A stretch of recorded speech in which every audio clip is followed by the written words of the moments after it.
Hey there, everyone. So I wanted to go over with you some of the basic structure for your first paper and some things that you should be considering when it comes to your sources. So this is going to build on what you're reading this week and just kind of move right into next week. So kind of combining both of them together.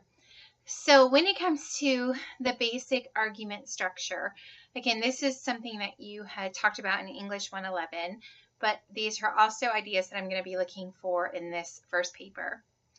In the basic argument structure, it's important, of course, that you still have that introduction, that body of your paper, and then a conclusion. In the introduction, you want to be sure that you are presenting your argument to your audience and that it is clear in your thesis what solution or what point of view or what argument you're going to be making in your paper. The body then is dedicated to proving this argument to your audience through discussion, evidence, and research. And then the conclusion is, of course, restating the thesis, reviewing the argument, and then referring back to whatever attention grabber or ending with a call to action. So how you're going to take this general pattern and use it for your first paper assignment.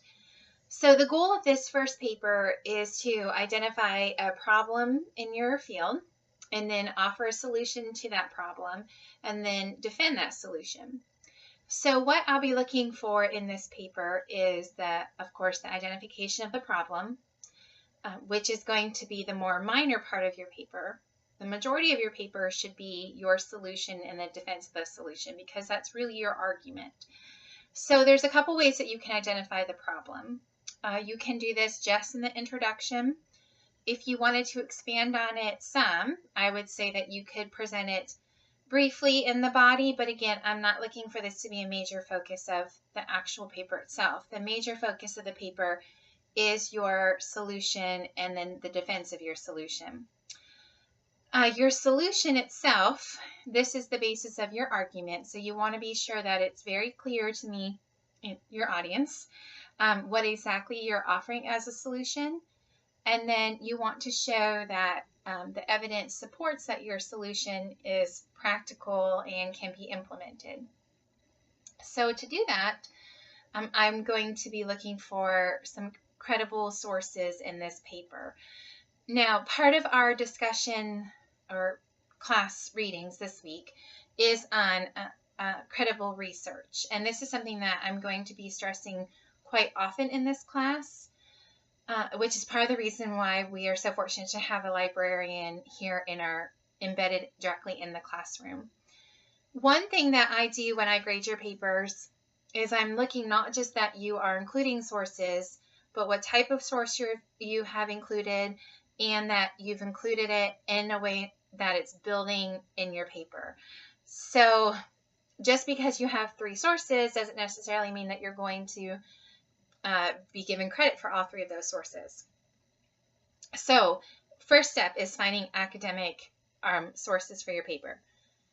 I always tell people the library is where you're going to want to go anytime you're writing a college paper. The library is going to have your peer-reviewed academic journals. This is what your instructors are expecting when they say credible sources. The good news with the library is everything you find is credible there. So it might take a little bit to get used to if you haven't used the library before, but once you do become familiar with it, finding your sources becomes much easier, and then you don't have to worry about testing credibility every single time. If you are using the internet to find your sources, which I know is our instinct these days, that's fine. However, it does open that door where you're going to have to really be looking at the credibility of your sources. And that's not as easy as it once was. Before, it was very simple to say, well, this source isn't credible because it's someone's personal opinion or because of this reason.